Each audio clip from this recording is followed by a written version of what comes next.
They had an election. Wait, they had another, in the last month they had an election? They had an election of a new prime minister. Well, so I know Boris Johnson. Okay, so you know Boris Johnson. Okay, that was July, right. I think. Okay, yeah. Right at the end. Yeah. All right, so now he has, I think it's called prorogue. He has asked the Queen to disband Parliament, and Parliament has been disbanded by the Queen for 5 weeks. And England, the left, the Labour Party, is all upset. They're saying this is unprecedented. It really happens every year. They take about 2 weeks where the Prime Minister says, it's prorogue and we're going to disband so you guys can take care of the local things. We're not going to talk about national things. You take care of the things you have to in your own district. Yeah, go home to your own district, clean up. Yeah, and just, you can be here, but we're not meeting on anything. So they do that every year for 2 weeks? They do that every year for 1 to 2 weeks. Okay. The most I think has ever been done is 4 weeks, and maybe that was in World War II. He's just done it for 5 weeks. And the Labour Party doesn't like it because they're saying... Let me guess. He's a fascist. Yes. Yes. Well, it was a coup. I still got it, huh? It was a coup. Yeah. So they're claiming that it's a coup. He says, no, we can't get any deal from Europe if we have Parliament constantly telling them, they need to understand, I'm serious, I'm going to pull us out of the EU. It's the only way they're going to offer any kind of deal better than what we have, is if they know I've got a little bit of a twitchy eye and I just might do it. I think he's right. Yeah. Well, look, the Brexit thing. So I'm guessing this is now being framed as, okay, so he's a fascist, the racists are all about it.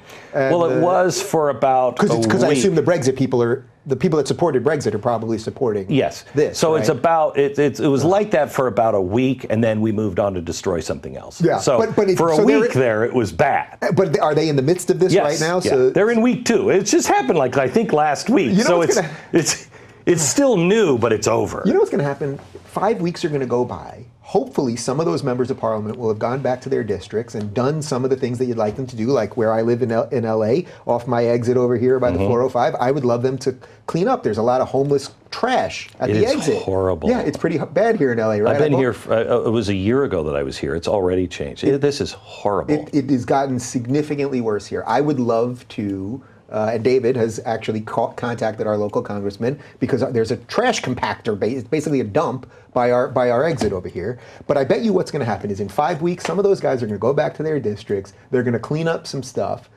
and fascism is not going to arise because some politicians went back to their districts to talk to the people they voted. I mean, it's just fascism, I think, arises... Because fascism's mostly local politics. Yeah, right. Fascism, I think, arises when people feel like they can't trust anybody and that the government isn't listening. And so then the government has to use a strong arm to do things. And that's what's happening. Now the Labour Party is saying, well, that was an old election that voted for Brexit. That's not what the people want today. Maybe we should have another election.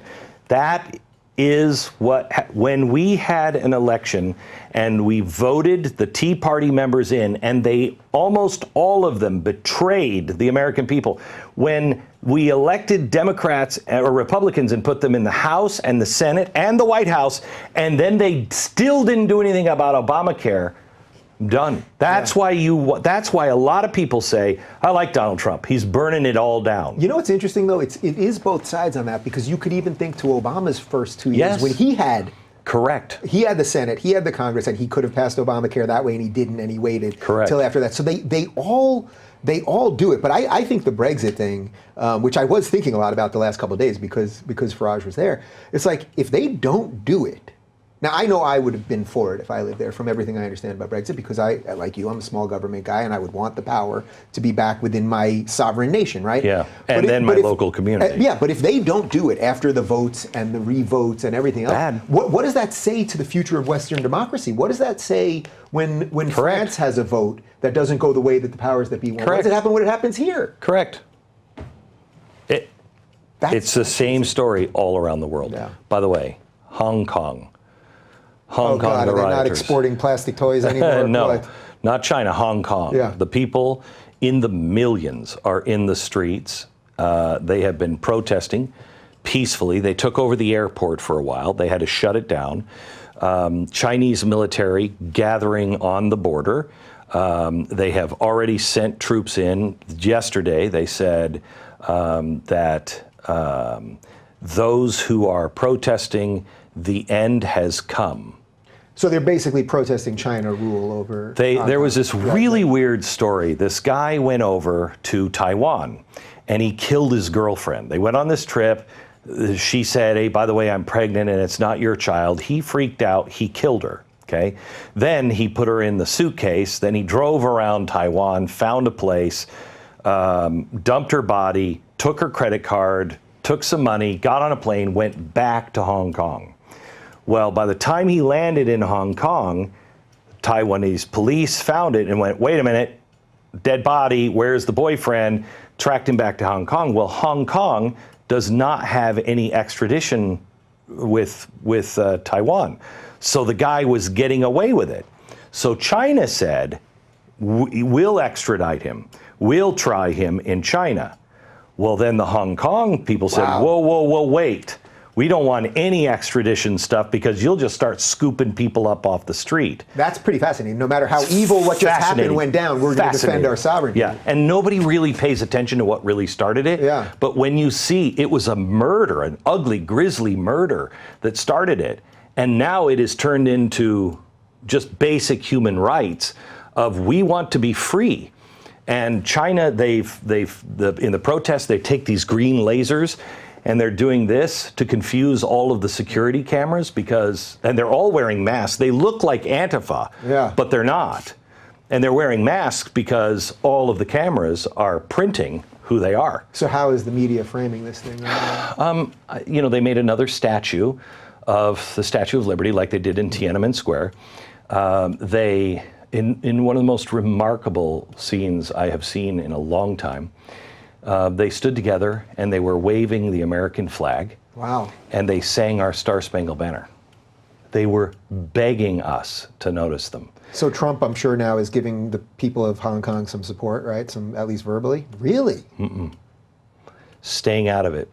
He said, I hope things end peacefully. We're always for freedom for all sides.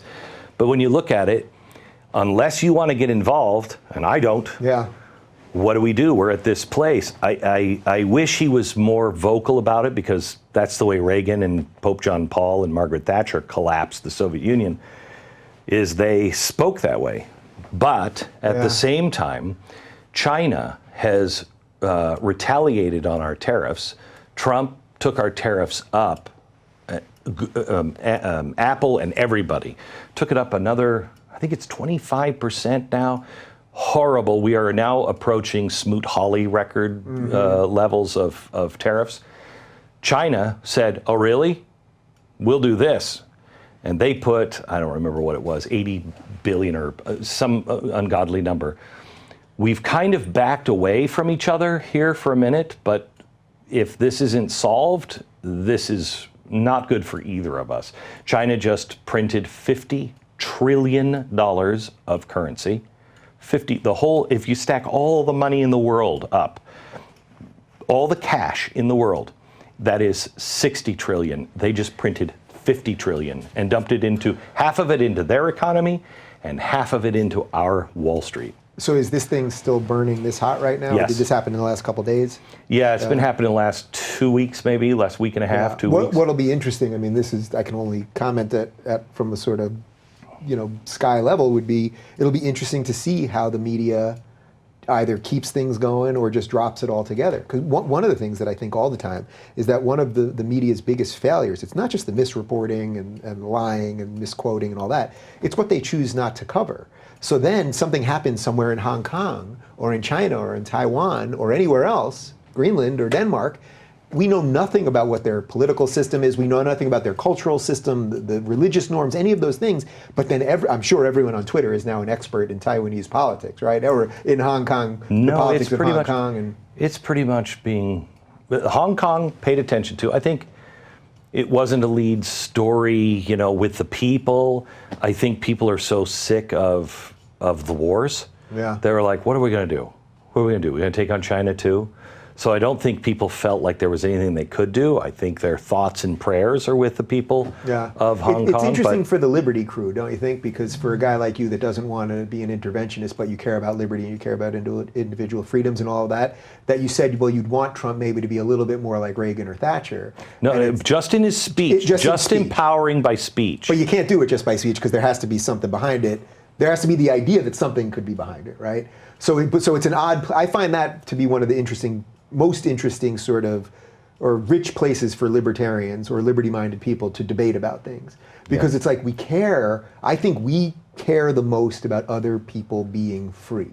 I want everyone to be free. I don't care what color they are or what nationality they are or anything else. But it's not enough just to say it. But it's not enough just to say it. And then on the other hand, do you then want to use force? No. So it becomes this. No, it doesn't. What we've lost is our ability to believe in ourself.